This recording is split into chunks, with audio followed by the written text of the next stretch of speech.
Let's approximate the integral x to the third sine of x dx from 0 to 4 using trapezoidal rule, Simpson's rule, and midpoint rule. Starting with trapezoidal rule, so first of all, for 8 subintervals, let's calculate the width of the interval. So the width is upper limit minus lower limit 4 minus 0 divided by 8 intervals. So that is 1/2, which is 0.5. So we draw a line and then we cut this line into 8 intervals. So the increment is 0.5.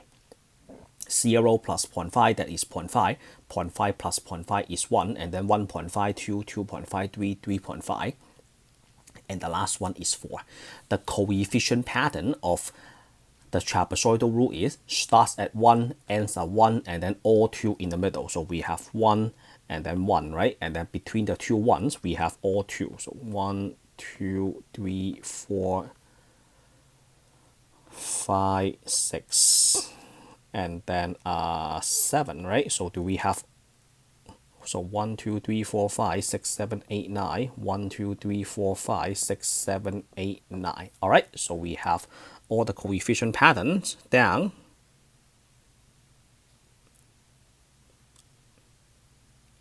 Hold on, did I write 9 numbers? Oh, 9 numbers.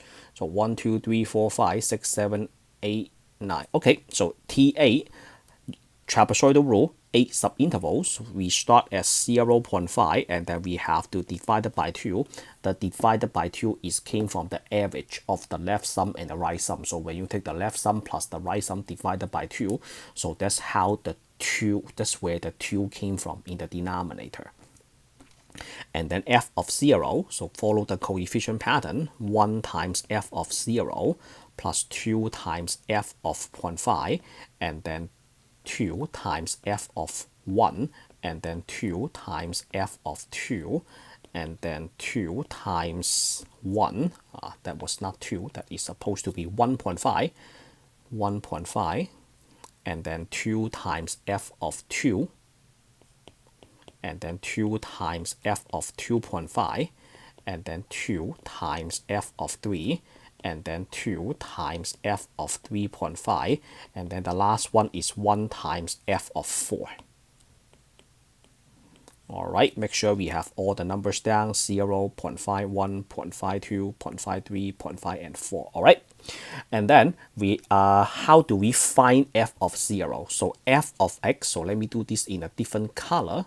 So f of x is the integrand, x to the third times sine x dx. So f of 0 is 0 to the third times sine of 0. Oh, there is no dx in there. Let me erase the dx. So you erase the dx, so this is equals to 0.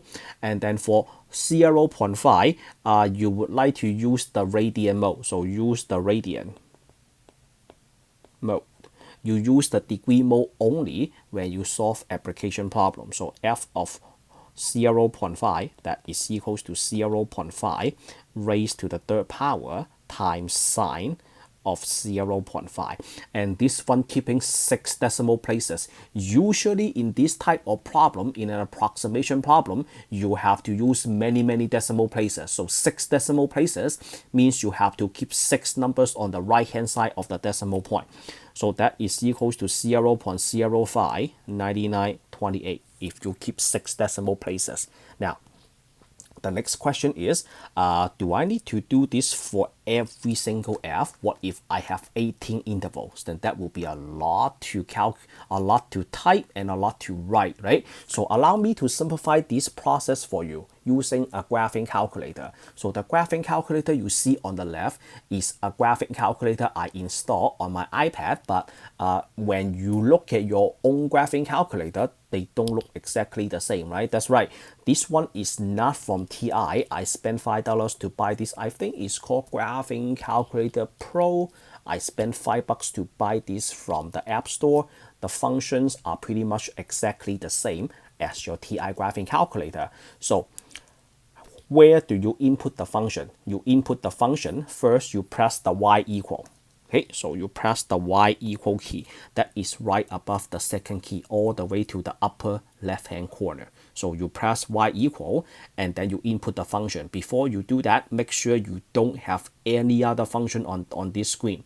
If you do, there is a mistake. So what is our function? Our function is x to the third, right? So I have to delete this old one by pressing clear. So we type x to the third. So x raised to the third power. And then you multiply. Make sure you hit the multiplication key. And then sine of x. Close the parenthesis. All right, done.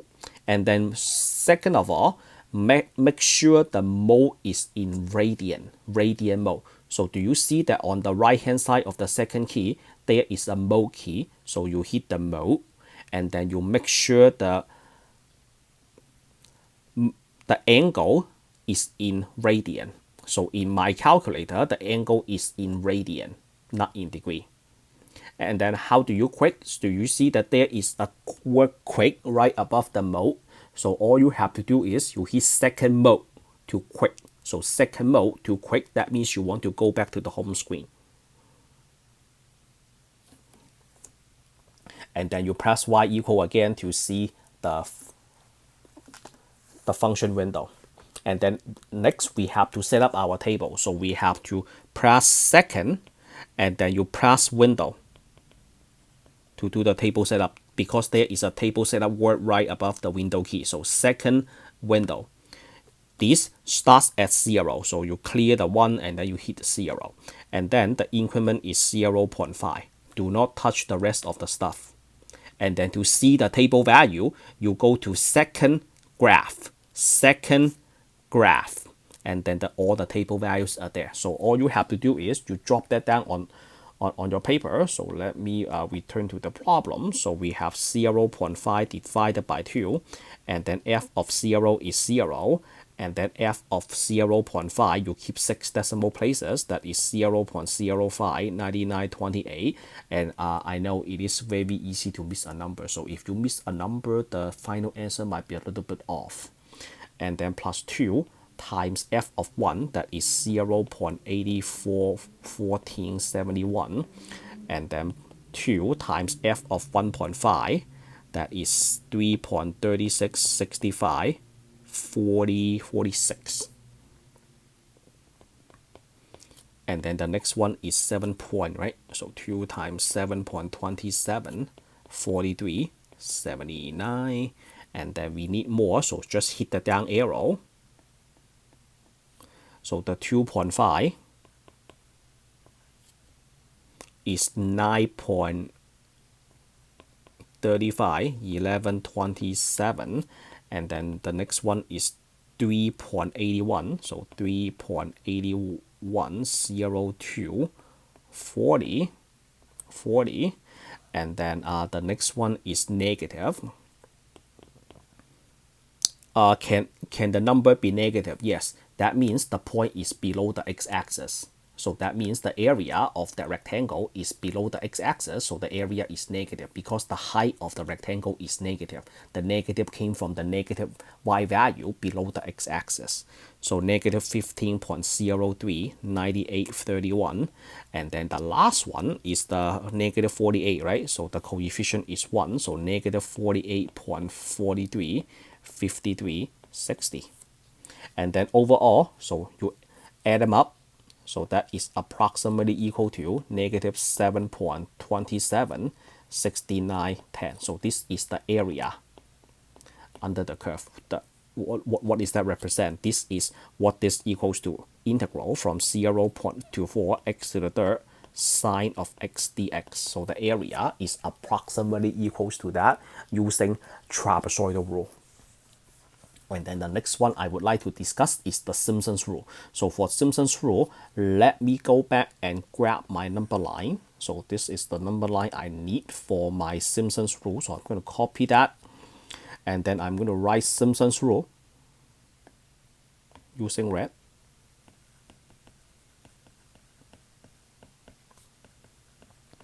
And then 8 subinterval, right? This must be even for Simpson's rule. The number of subinterval must be even. Otherwise, we can't do it. And then the next thing is we need the line, right? So we need the line. So let's paste the line over. So we need this line. So let's do this again. Paste. All right. So we paste the line, and then this one, what is the coefficient pattern? So the coefficient pattern. Oh, how about this? Let's do it in this way. The coefficient pattern. I'm going to do this in another color. So the coefficient pattern. So the coefficient pattern, we start at 1 and then we end at 1. And then between the start at the end, we have 4, 2, 4, 2, 4, 2, right? So we have 4, 2, 4, 2, 4, 2, and then 4. All right, so that's the coefficient pattern. So now back to the problem. We call that the delta x. The delta x is equals to 4 minus 0 divided by 8. That is equals to 0.5. For Simpson's rule, using 8 subinterval, we have 0.5 divided by 3. Divided by 2 is for trapezoidal. Divided by 3 is for Simpson. And then we have 1 times f of 0, and then the rest you just follow the coefficient pattern. 4 times f of 0.5, and then 2 times f of 1, and then 4 times 1.5, and then 2 f of 2, and then 4 f of 2.5, and then 2 f of 3, and then 4 f of 3.5, and then last but not least 1 times f of 4.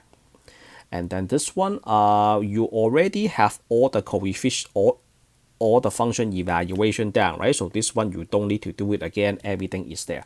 In case you want to practice, or maybe I should say for your practice, let's do it again. So first of all, you go to y equal, and then you make sure you input the correct function, and the rest of the y equals, they are all clear. You only have one function on this screen. That's it. If you have another function, we will end up with a mistake.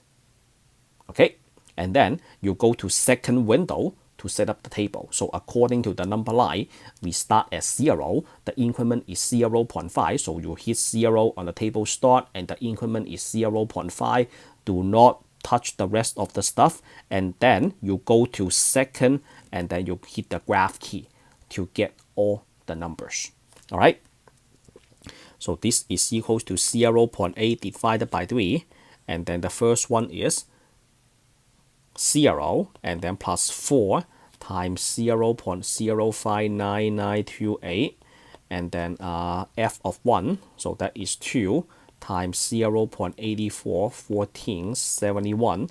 So what we are trying to do is we want to copy the numbers from the calculator over to the paper, right? And then you have to type this back to the calculator to calculate the result. So it is very easy to make a mistake when you carry numbers over like this. So be careful when you write long numbers like this. And then you have 4 times 3.3665, 46. And then you have 2. The f of 2 is 7.2743, 43, 4349, 7.27, 4379, huh? 4379, huh? Okay, let me make a mark right now. So I'm going to mark this because I already solved this problem before making this video. In my notes, I have 49 instead of 79. So there will be a mistake when I calculate the final result. Okay, so let's keep moving. And then 4 times, oh, I need more. Okay, just hit the down arrow to get more. And then the next one is 9.35, 1127. And then plus 2 times 3.81, 0240. And then plus 4 times negative 15.03, 9831. And then minus 1 times negative 48.43, 53, 485360. Okay, this one, since I have a 49 instead of 79, so this one might be a little bit off. Negative 5.60, 53, 50. This one might be a little bit off because I have the wrong numbers. So that might affect the previous problem. So if you go to the previous problem, the Simpson's rule, the 7.27, so the 7.27, so this one, I have, maybe I typed the right number in the previous problem. So 79, that is supposed to be 49, right? Yeah, on my notes, I wrote 79. So if that is a 49, then that might affect the final answer. So 7.27, let's double check that again. 7.27, 43, yup, 79. I wrote 49, so that affects the final answer. Okay, so your final answer might be a little bit different than mine, but they should be extremely close. All right, let's do the midpoint. Okay, so we have one last one, midpoint. So let's do the midpoint. So we have midpoint rule. So I need my number line. And then for the midpoint rule, you have to calculate the midpoint, right? So 0 plus 0.5, 0.5 divided by 2, that is 0.025. 0.25. And then the next one is 0.5 plus 1 divided by 2. You have 0.75. So the increment is equals to 0.5, just like the delta x, right? Because the delta x is equals to 4 minus 0 divided by 8, that is 0.5. So that's how you got the increment. Okay, let's draw the midpoint. So the midpoint is the middle of each interval. So we start at 0.25, and then this is 75, 25, 75, and then 2.25, and then 2.75, and then a 3.25, 3.75. I really like this number line, so I have all the numbers down, so when you plug in, you make no mistakes. And then midpoint rule, so MA. So the MA, this one is just a delta x. You don't need to divide it by any numbers. And then you have f of 0.25, and then f of 0.75, 1.25, 1.75, and then 2.25, and then 2.75, and then 3.25, and then the last but not least, 3.75. So this one, the marks are not the same as the previous problem, so you have to set up the table one more time. So you go to y equal, make sure you have the same function, make sure you have the right function as well. And then you go to second window to do the table setup. You start at 0.25, and then the increment is still 0.5. And then you go to second graph to get all the table values. Okay, so we have M8 that is equals to 0.5 times f of, the first one is a 0. Wow, the numbers are small. 0.003866, and then 0.287566, and then 1.853486, and then 5.2735, 50, and then 8.8627, 40. Okay, let's get the rest. And then 7.93, 73, 56, and then plus negative 3.71, 41, 36. Hang on, yeah, almost done. And then plus negative 30.14, 09, and then 29. So add this up, multiply by 0.5, so the area is approximately equal to negative 4.818, 251. So this is the, what is that equal to? This is the area. The area of what? The area under the graph of x to the third, sine of x, and then the integral is from 0 to 4. So this is approximately equals to that number. So that is the area under the graph of the given function from 0 to 4 using a subinterval. Again, this is only an approximation, and that's why this topic is called approximate integration, or you can call this numerical integration. All right, so that is the end of this video. I am hoping that the calculator strategy helps. If you think everything is helpful, like the video, share the video for me, subscribe to my channel. See you all in the next one. Signing off for now.